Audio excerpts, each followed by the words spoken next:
요시야 왕은 그 젊은 20몇 세 때 그 성경을 읽어줄 때에 옷을 찢으면서 회개했는데, 여러분 하나님의 말씀을 제대로 들으면 이런 역사가 일어납니다. 오늘날에는 옷 찢으려도 옷이 두꺼워서 안 찢어지지만 마음이 찢어지는 거죠. 예배 드릴 때 하나님의 말씀이 제대로 작동하면, 하나님의 말씀이 내 마음 중심에 팍 꽂혀버리면 회개 자복할 수밖에 없습니다. 그게 이상한 게 아니라 그게 당연한 거예요.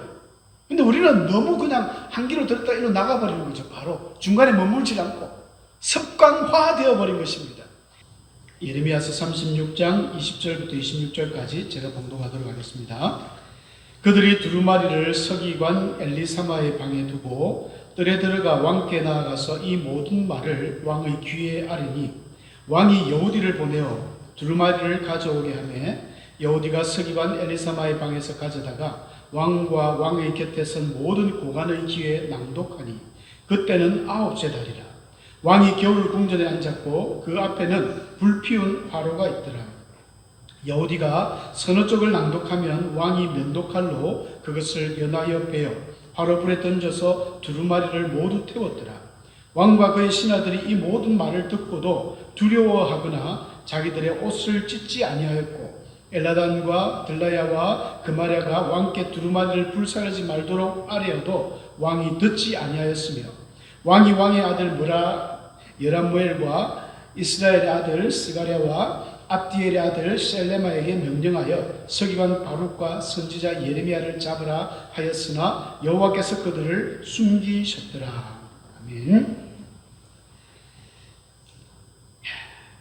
어느덧 11월 달이 또 벌써 마무리되어 가는 것 같습니다. 이제 내일 하루만 지나면 또 11월 달력을 한 장 넘겨야 되고, 올해의 마지막 이제 12월 달이 되는 것 같습니다. 참 아쉽게도 시간은 우리를 전혀 기다려주지 않고 세월은 저만치 계속 달려 빼는 것 같습니다. 잡을 수도 없고 어떻게 할 수가 없습니다. 그냥 세월에 적응하는 수밖에 없는 것 같아요. 저도 이제 무지개 저녁에 온 지가 이제 내년 되면 이제 8년차 들어가는데 세월이 금방금방 가는 것 같아요. 거울 앞에 설 때마다 여러분들 죄송합니다만 저도 자꾸 주름이 생기는 것 같아서, 야, 옛날하고 틀리다, 세월이 많이 가는구나, 그런 생각이 들더라고요. 아예 많이 생겨버리면 모를 텐데 조금씩 생기고 흰머리가 늘어나고 하면서 세월은 지나가는구나, 이런 걸 깨닫는 것 같습니다. 그 세월을 지나가는 것들을 또 아는 게 좋다고 그럽니다. 그 소통 전문가 김창옥 씨가 그런 이야기를 하더라고요. 이 시절이 바뀌는 것, 은행잎이 노랗게 바뀐다, 가을이 왔다, 봄이 왔다, 이런 걸 깨닫는 사람은 마음이 건강한 사람이래요. 영혼이 맑은 사람이랍니다. 그런 것도 깨닫지 못하고 그냥 막 이렇게 가는 사람들은 너무 불행한 사람인 것 같아요. 세월을 깨달아야 됩니다. 곧 성탄절이 오지 않습니까? 그럼 또 기쁘고, 또 반짝이 보고, 이런 것들 생각하는 것, 그게 참 좋은 것 같습니다. 오늘 저는 본문에서, 본문 말씀을 읽으면서 여호야김의 악행이라는 제목을 정했습니다. 세상에 참 악한 일들이 많이 있죠. 세상에는 우리가 했으면 안 되는 그런 참 몹쓸 짓들이 많이 있는데, 정말 하나님께서 싫어하시는 그런 것들이 뭐가 있을까? 아마 하나님께서 제일 싫어하는 것은 뭐니 해도 우리 10계명 1, 2계명에 있는 우상 숭배일 것입니다. 하나님 외에 다른 것들을 섬기는 것을 하나님이 제일 싫어합니다. 이제 두 번째로는 뭐가 있을까? 통틀어서 여러 죄가 있지만 그 모든 죄악의 쓴뿌리가 된다고 생각하는 것이 교만입니다. 교만한 마음은, 오죽했으면 하나님이 교만한 자를 대적하겠다 이런 말씀을 하셨으니까, 교만한 이것은 모든 우리 마음속에 저변에 교만이 깔려 있으면 그 사람은 결국 죄를 안 지을 수가 없는 것 같아요. 우리가 이사야서 14장 말씀을 적진 않았습니다만은, 이사야서 14장에 보면 이사야 선지자가 예언을 받으면서 바벨론 왕에 대한 예언을 하는 내용이 있습니다. 근데 우리가 통상 그 부분을 사탄의 기원이라고도 봅니다만은 이런 말씀이 있죠. 너 아침의 아들 계명성이여, 어찌 그리 하늘에서 떨어졌으며 너 열국을 엎은 자여 어찌 그리 땅에 찍혔는고, 네가 네 마음에 이르기를 내가 하늘에 올라 하나님의 무별 위에 내 자리를 높이리라. 내가 북극 지폐의 상위에 앉으리라. 가장 높은 구름에 올라가 지극히 높은 이와 같아지리라 하는도다. 이거 바벨론 왕에 대한 하나님의 예언의 그 말씀인데, 결국은 어떤 사단, 유대 전선 가운데 사단이 하늘에서 떨어져 가지고 공중에 건세 잡은 자가 될 때에 교만했다는 거예요. 북극 지폐, 북극 산 위에 있는 것은 여호와의 보좌입니다. 하나님의 보좌 위에 네가 구름 위에 올라가서 지극히 높으니 하나님과 같아질 것이라는 이런 교만. 감히 그 당시 바벨론 왕의 권세는 어마어마했지만 그래도 이런 교만은 결국은 무너지게 되어 있습니다. 에스겔서에도 나오잖아요. 두로 왕. 여러분 두로에 대해서 잘 모르시겠지만 두로 왕이 두로와 시돈, 그 엣바알의 딸이었던 이세벨, 아합의 아내였던 이세벨이 시돈 사람인데, 시돈과 두로는 이 해안 도시입니다. 오늘 우리나라 지도로 치면은 이제 부산, 울산 이런 해안 도시인데 굉장히 발달한 도시이기 때문에 모든 해상의 선들이 두로를 지나가야 되게끔 되어 있습니다. 지도를 보면. 그래서 두로가 상당히 교만해요. 그래서 모든 적군들이 두로를 점령하려고 쳐들어갔을 때도 두로를 점령을 못했습니다. 왜냐하면 이 육지에서 두로까지가 떨어져 한 1km 정도 떨어져 있는 섬지역이거든요. 페르시아 그 고레스도 손을 못댔습니다. 페르시아 그 대국도 그 앞에서 주저앉고, 페르시아 이 두로 사람들은 쳐들어가면 공격이 온다 하면 전부 섬으로 다 들어가 버려요. 그 섬 전체가 이 요새를 만들어 놨기 때문에 철옹성입니다. 파괴할 수가 없어요. 배 타고 못 가니까. 근데 이 두로스는 언제 무너지냐면 알렉산더 대왕 때 무너지거든요. 알렉산더가 어마어마한 사람입니다. 젊은 패기로 바다를 다 메워버렸어요. 그 역사에 보면 바닷가의 돌을 옛날 성을 한 개 엎어가지고 그 모든 자갈 흙을 해가지고 바다를 다 메꿔가지고 그 섬까지 들어가서 두로가 망하게 됩니다. 거기 성경에 다 예언이 되어 있어요. 두로가 얼마나 교만했는지, 내 마음이 교만하여 말하기를 나는 신이라, 내가 하나님의 자리 곧 바다 가운데 앉아있다. 굉장히 교만했어요. 두로 왕이. 네 마음이 하나님의 마음 같은지 할지라도 너는 사람이요 신이 아니다 하면서 에스겔서 28장 26장에 보면 두로가 망하는 것을 자세하게 기록되어 있는데, 그것이 이제 알렉산더 대왕 시절에 그대로 나타납니다. 에레미야서 50장에 보면 이 에레미야도 그런 말을 합니다. 교만한 자여, 바벨론 왕을 말하거든요. 이제 마지막 50장 넘어가면 유대를 망하게 했던 바벨론에 대한 예언을 쭉 합니다. 교만한 자여, 보라, 내가 너를 대적하나니 너의 날 곧 내가 너를 벌할 때가 이르렀다. 하나님이 대적하겠다는 거예요. 교만한 자들. 그래서 잠언서 16장 18절에는 교만은 패망의 선봉이다. 망하는 지름길이라는 거예요. 거만한 마음은 넘어짐의 앞잡이다. 하여간 교만한 것은 하나님 앞에 고개를 들 수가 없습니다.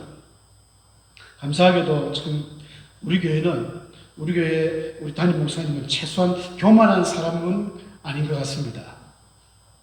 우리 장로님들도 거만한 사람들이 한 분도 안 계신 것 같아요. 아직까지는. 어떻게 사람이 또 바뀔지 모르겠지만 교회마다 교만한 목사님들 많습니다. 거만한 장로님들 많이 있습니다. 우리 교회 만약에 거만한 장로님이 있었다면 저도 벌써 이제 부산 갔겠죠. 우리 목사님은 싸워서 정치하지만 저는 그냥 가쁩니다. 어떻게 견딜 수가 없기 때문에. 참 감사해요. 신앙의 훈련들을 다 잘 받으셔가지고 우리 장로님이나 권사님이나 집사님들이나 다 좋으신 것 같아요. 너무 좋습니다. 하나님께서 다 기억하실 줄을 믿습니다. 그런데 이 교만한 자가 오늘 읽은 본문에 나오는 여호야김이라는 왕이었습니다. 갑자기 시드기야 왕, 마지막 왕 이야기하다가 왜 또 갑자기 여호야김 한 10년 전으로 돌아갔을까? 시드기야 왕의 그 어떤 패망의 원인, 예루살렘의 패망의 원인들을 설명하면서 예레미야가 다시 이 여호야김의 그 참 몹쓸 짓, 여러분 므낫세도 굉장히 지독한 왕이었지만 이 여호야김도 진짜 악하고 못된 왕이었어요. 그래서 여호야김 이야기를 합니다. 오늘 우리 본문에도 읽었지만 어떤 악행을 저질렀냐 하면 예레미야가 기록한 그 성경, 오늘날 우리가 말하는 성경이에요. 두루마리. 예레미야가 하나님의 음성을 다 받을 때마다 다 기록을 해놨거든요. 전부 그때는 일일이 얼마나 귀한 성경입니까? 오늘날은 막 인쇄소에서 그냥 대량으로 찍어버리니까 성경이 너무 많은데 그 귀하고 귀한 성경을 갖다가 하나님이 이야기를 하는데 면도칼로, 여기 본문에 면도칼로 이렇게 되어 있지만 작은 칼을 이야기합니다. 소도라 그러죠. 소도. 작은 칼로 촤촤 찢으면서 그림에 보이는 것처럼 발 앞에 화로, 굉장히 여호야김 때 사치가 심했습니다. 오늘 본문에 아까 잠시 읽었지 않습니까? 겨울궁. 그때는 9째 달이라. 이 유대력은 우리 집 태양력보다 한 3개월 빨리 가거든요. 그러니까 9달이면 한 1월 달쯤 됩니다. 12월, 1월, 2월 요때니까 춥죠. 겨울궁, 따뜻한 겨울궁전.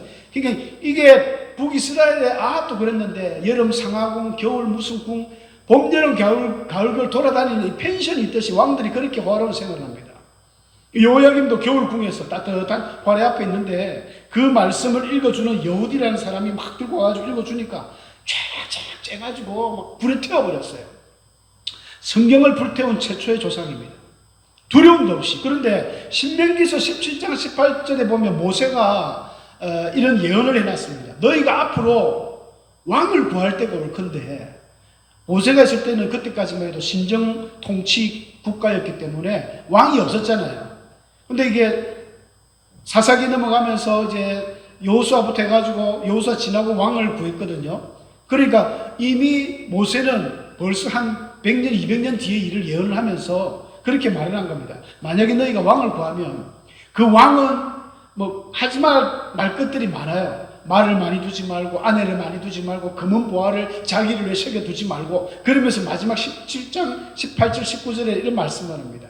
그가 왕위에 오르거든 이 율법서, 하나님의 성경이죠. 이 율법서의 등사본을 레위 사람 제사장 앞에서 책에 기록해서 평생에 자기 앞에 두고 그것을 읽어서 하나님 여호와 경외하기를 배우고 이 율법의 모든 말과 규례를 지켜 행하라, 이렇게 율법으로 못 박아놨습니다. 과거에는 성경이 귀했기 때문에 성전에 가면 제사장들이 보는 이 두루마리가 있고, 그 다음에 그 두루마리를 복사해서 등사해서 왕의 머리맡에 두고 왕이 주야로 그것을 읽으면서 하나님 여호와 경외하기를 배우고 그 율법의 말씀을 지켜라 라고 했는데, 그 성경을 뭐 칼로 쫙 난도질레가 다 태워버리는 거예요. 겁도 없이. 여호야김이. 더 놀라운 것은 여호야김 그 두 번째 내용에 보니까 왕과 신하들이 이 면도칼로 화롯불에 던지는데 하나도 두려워하지 않는다는 것입니다. 24절에 그랬죠. 그의 왕과 그의 신하들이 이 모든 말을 듣고도 두려워하거나 자기들의 옷을 찢지 아니하였고, 요시야 왕은 그 젊은 20몇 세 때 그 성경을 읽어줄 때에 옷을 찢으면서 회개했는데, 여러분 하나님의 말씀을 제대로 들으면 이런 역사가 일어납니다. 오늘날에는 옷 찢으려도 옷이 두꺼워서 안 찢어지지만 마음이 찢어지는 거죠. 예배 드릴 때 하나님의 말씀이 제대로 작동하면, 하나님의 말씀이 내 마음 중심에 팍 꽂혀버리면 회개 자복할 수밖에 없습니다. 그게 이상한 게 아니라 그게 당연한 거예요. 근데 우리는 너무 그냥 한 귀로 들었다 이로 나가버리는 거죠. 바로 중간에 머물지 않고 습관화되어 버린 것입니다. 옛날에 문둥병이라고 그랬죠. 나병이 발생하고 있는 거예요. 감각이 무뎌집니다. 여호야김처럼. 여호야김뿐 아니죠. 그 모든 고관과 백성들이 다 그랬습니다.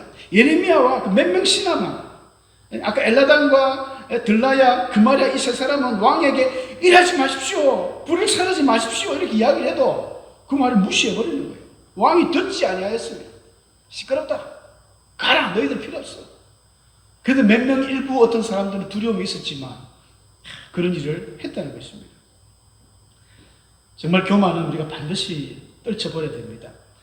그래서 우리는 항상 낮아지셔야 돼요. 낮은 곳에 거하라. 사도 바울은 로마서 12장 16절에 높은 데 마음을 두지 말고 도리어 낮은 데 처하며 스스로 지혜 있는 척도 하지 마라. 그냥 나는 좀 모질한 사람입니다. 겸손하라는 거예요. 낮은 데 임하라. 왜? 하나님이 아까 우리 교만에 대한 이야기 읽었지 않습니까? 하나님은 교만한 사람을 가만히 두지 않습니다. 반드시 그 교만을 콧대를 꺾어버리고 낮추어버립니다. 그래서 더 우리는 겸손해져야 돼요. 겸손한 사람들의 특징이 항상 내가 낮아지다 보니까 지난주 제가 말씀도 드렸죠. 연약해져야 된다. 우리는 약해져야 된다. 내가 약하기 때문에 자꾸만 강하신 하나님을 의지하려고 하는 우리의 자세가 있기 때문에 내가 약하지 아니하고 내가 교만하면 하나님을 의지하지가 않죠. 두려워하지도 않습니다. 하나님 나 이래도 잘 살았는데 내 주먹을 믿어라. 내 돈을 믿어라. 내 권력을 믿어라. 안 그렇습니다. 하나님은 권력도 하나님이 주시는 것이고 돈도 하나님이 주시는 것이고 건강도 하나님이 주시는 것입니다. 충격적인 뉴스를 어제 제가 봤는데 제가 이제 김창옥 씨라고 여러분들도 한 번씩 보셨을 거예요. 저도 참 존경하고 사람이 너무 좋아요. 참 믿음도 좋은 크리스찬인데 그분이 소통 강사라서 참 어려운 사람들 많이 위로해주고 했는데 그 사람이 이제 그 일을 못한다는 거예요. 자기가 언제쯤부터인가 자꾸만 이게 기억력이 감퇴되다는 것입니다. 뉴스 보신 분 있는지 모르겠습니다만은 자꾸 전화번호도 까먹고 심지어 자기 집 비밀번호도 까먹고 자기 집 주소도 까먹고 이상해서 병원에서 검사를 받았더니 의사 소견이 알츠하이머 증상이 보인다. 젊은 사람이 50살이던데 그래서 자기 모든 방송 하차를 하고 이제 김창옥 쇼만 2주에 한 번 하겠다 이런 자기 입으로 이야기하는 걸 들었습니다. 참 안타까워요. 그리고 건강이고 그 젊으신 분이 술, 담배 전혀 안 하거든요. 자꾸 젊은 분이 이제 내가 이제 기억력이 사라지는 것 같아요. 무섭습니다. 그래서 여러분들도 기억력 안 놓치려면 오늘부터 열심히 성구 암송하십시오. 이것만큼 좋은 치매 방지가 없습니다. 어떤 권사님은 이제 나이가 들어서 안 헤어진다. 자기 집은 찾아가잖아요. 또 음식할 때 방법은 잘 알잖아요. 오늘 이거 하면 저도 가끔씩 된장찌개를 집에서 끓여 보면 어떨 때는 잘 모르니까 그냥 다 때려 넣습니다. 파고 마늘이고 양파고. 근데 그 순서가 있잖아요. 파는 제일 늦게 넣고 끓여야 되는데 그냥 한꺼번에 다 넣고 끓입니다. 그래도 맛은 나던데 제 입에만 안 잊어버리잖아요. 왜 안 잊어버립니까? 계속 쓰니까 안 잊어버리는 거예요. 어떤 분들은 치매 방지로 고스톱을 치라는데 고스톱은 좀 영적이지 못하니까 성분을 외우시면 됩니다. 하루에 조금씩 계속 외우다 보면 한 달 동안 걸려있는데 여러분도 한 개라도 외우시는지 모르겠습니다. 우리 코로나 오기 전에 성경 퀴즈 대회, 암송대 이런 것도 했는데 한번 해가지고 좀 진짜 이 나사를 쪼아야 되는데 신앙에 그죠? 자꾸 외우면 머리 절대 안 나빠집니다. 저 장담합니다. 저 찬송가도 예전에 많이 불러가지고 찬송 다 외웠는데 새 찬송으로 바뀌면서 지금 장소를 다 잊어버리지. 예전에는 몇 장 하면 다 나왔는데 하면 됩니다. 왜 안 되겠습니까? 겸손한 사람은 말도 예쁘게 합니다. 말도 예쁘게 해요. 거칠지가 않습니다. 말 한마디로 천냥빚을 갚는다는 우리나라 속담도 있는데 그렇게 중요한 말을 왜 생각도 없이 말을 내뱉는지 모르겠습니다. 교만하니까 그런 거예요. 나는 니보다 낫다. 그러니까 말을 함부로 해버리잖아요. 이 말을 조금 속에서 한번 되새기면서 이렇게 내어놓을 필요가 있습니다. 그래서 말에도 색깔이 있는 것 같아요. 제 생각입니다. 말에도 색깔이 있습니다. 그 말을 들으면 따뜻한 마음이 들어요. 노란색이라든지 연두색, 또 핑크, 분홍색. 그 사람들의 말을 들으면 그렇지 않습니까, 여러분들? 저는 항상 그런 것 같아요. 아무래도 부산 여자들보다는 서울 여자들을 이야기 들어보면 따뜻해요. 화가 나서 이야기하는데도 어떻게 그렇게 귀엽게 들리는지 몰라요. 말과 억양이 좀 틀린 것 같습니다. 근데 서울 남자들은 이 부산도 경상도 이 아가씨들도 굉장히 좋아요. 아니라예, 그래서예 이걸 또 굉장히 좋아하더라고요. 말의 색깔이 좋아요. 여러분, 따뜻한 색깔. 우리 성도들은 또 당연히 이거 해야 되지 않습니까? 목사님도 해야 되고 장로님도 해야 되고 권사 집사 직분을 떠나서 그리스도인이라면 다른 사람들에게 따뜻한 말 한마디 꼭 필요합니다. 스티븐 콥이라는 사람이 콥이라고 하는데 이 7가지 습관, 성공하는 사람들의 7가지 습관이 있다라는 책 저자로 유명하신 분이죠. 그분의 7가지 습관 중에 5번째 이야기가 뭐냐면 이런 이야기가 있습니다. 먼저 이해하고 다음에 이해시켜라. 우리 한국 남자들은 좀 그 세대 차이라고 하는데 좀 옛날에 이렇게 좀 교육을 받았던 우리 어른들, 지금 또 저 또래도 그런 분들이 많습니다만은 남을 이해시키려면 무조건 해 이거잖아요. 군대도 야 오죽했으면 까라면 까 하면서 막 무조건 시키면 복종을 이야기합니다. 요즘 MZ 세대들은 MG 또 세대 차이가 난다면 옛날 분들은 MZ 세대라는 거예요. Z라고 안 하고 MG라 해야 요즘 사람으로 알아듣는 거는데 이 MG 세대들은요 항상 대답이 왜 그래야 되는데요? 이게 1번입니다. 뭘 지시하면 왜 그래야 되는데요? 회사 생활을 하건 뭐 군대 생활을 하건 교회든 모든 것이 마찬가지입니다. 예전에는 무조건 해라면 예, 이게 가장 아름다운 모습이었는데 자기한테 뭔가 맞지 않고 안 좋은 것은 즉각적으로 질문하는 게 MZ 세대들의 특징입니다. 왜 그걸 해야 됩니까? 그리고 대화가 안 되는 거죠. 야 임마 엄마 아빠가 해라면 해. 말이 많아. 네가 하면 니한테 덕이 된다니까 무조건 순종해 해봐. 이게 이제 우리들 사고죠. 젊은이들은 어린 학생들은 왜 이걸 해야 돼요? 불만이 꽉 차는 거예요. 그러면서 이제 안 듣고 막 집을 나가버리고 이럴 수도 있겠죠. 근데 이분이 하는 이야기 중에 그런 말이 있더라고요. 먼저 이해하고 그들의 어떤 세대를 이해하고 그 다음에 이해를 시켜라. 문제를 효과적으로 해결하기 위해서는 타인의 말을 경청하라는 거예요. 먼저 경청하고 열린 자세를 가져주면 그 상대방도 같은 태도를 보인다는 것입니다. 이분의 중요한 그 아주 유명한 일화가 하나 있는데 이 스티븐 코비 이분이 지하철을 한번 탔대요. 제가 이전에 한번 이야기했는지 모르겠습니다만 지하철을 탔는데 이 조그만 꼬마 2명하고 아버지가 탔는데 너무 이 꼬마들이 시끄럽더라고요. 뭐 야단 법석을 들고 우리로 치면은 좀 보면 경황이 없이 막 이렇게 다니는 애들 있지 않습니까? 너무 정신없이 다니니까 이 코비 선생님이 너무 이제 불쾌하고 막 마음이 막 불만이 차서 그러다 아무래도 미국 사람들이 이 신앙적인 사람들이 있다 보니까 우리나라처럼 무식하게 그렇게 뭐 주먹으로 말로 욕으로 하지 않습니다. 그래서 그 아빠같이 보이는 그 남자에게 여보시오 아이들이 좀 너무 심한 것 같은데 조금 자제를 시키는 게 좋지 않겠습니까? 이렇게 이야기를 했대요. 그러니까 그 아빠 같은 아저씨가 고개를 떨구고 처음에 눈을 감고 있었는데 갑자기 눈을 뜨더만 자기 아들을 보니까 진짜 아들이 막 정신이 없거든요.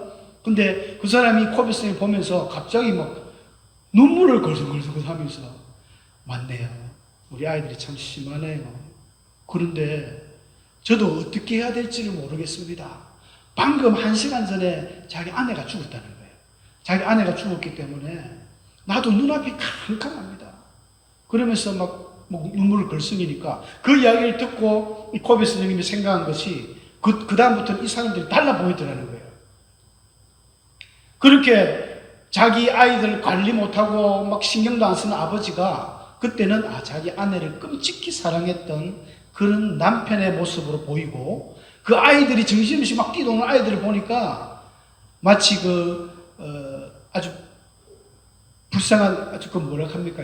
아주 안 돼 보이는 천사들 같아 보이는 그런 마음을 느꼈다는 거예요. 그러면서 이제 그런 이야기죠. 항상 상대의 입장을 먼저 생각해 주라. 어떤 목사님은 한 번씩 설교하실 때 누가 졸면 막 뭐라 하죠. 우리 목사님은 그런 거 한 번도 못 봤거든요. 신기하신 분이에요. 옛날에 어떤 목사님은 일 밖에 세웁니다. 아무개 집사님 일어서세요 하면서 잔마귀가 들었나면서 막 이런 심한 말까지 하는데 그 다음날 교회 안 봅니다. 그러면 이제 왜 잠을 자는지 물어보도 안 했죠. 그 사람 입장에서 한번 드러나 봐야 되는데 그죠? 우리 성도님들은 그런 아주 나쁜 병이 있습니다. 정죄하는 병이 있거든요. 나도 잘 못하면서 마치 교회 예배 잘 드리고 새벽기도 나오고 헌금 잘하면 나는 억수로 잘하는 사람처럼 그렇게 못하는 사람 보면 꼭 정죄하고 싶어서 입이 간질간질한 모양이에요. 그 사람의 입장을 한번 들어보는 게 굉장히 중요합니다. 들어보면 같은 어떤 대화가 되거든요. 겸손한 사람들이 그렇습니다. 교만한 사람들은 바로 그냥 나갑니다. 신앙생활 그따위로 하려면 다른 교회 가세요. 자, 밀양교회 가세요. 이래 되는 거겠죠. 겸손한 사람들이 되면 좋겠습니다. 이 여호야김과 같은 이런 참 겸손의 끝판왕은 우리 예수님이죠. 곧 있으면 성탄절 아닙니까? 하나님이신 예수님께서 이 땅에 가장 나약한 모습으로 마구간에서 태어나신 거예요. 겸손은 더 이상 예수님에 비교해서 아무것도 없습니다. 하나님으로서 십자가에 빨가벗고 그걸 죽었잖아요. 그는 십자가의 부끄러움을 개의치 않으시고 우리를 위해서 그 목숨 내어놓았다는 것, 그 겸손입니다. 그렇게 안 하실 수도 있지만 우리는 그런 예수님을 닮아가는 사람들이 되어야 됩니다. 이 여야김과 그 고관들, 백성들 같은 하나님을 두려워할 줄 모르고 이렇게 그 성경을 불태우는 이런 악하고 교만한 사람들이 된다면 하나님으로부터 반드시 대적함을 받아서 망하게 될 것입니다. 그러나 예수님의 모습을 본받아서 우리가 더 낮아지고 겸손하게 된다면 우리는 반드시 하나님 앞에 다시 일어서고 하나님 큰 영광이 우리를 통하여 드러날 줄을 믿습니다. 함께 기도하겠습니다.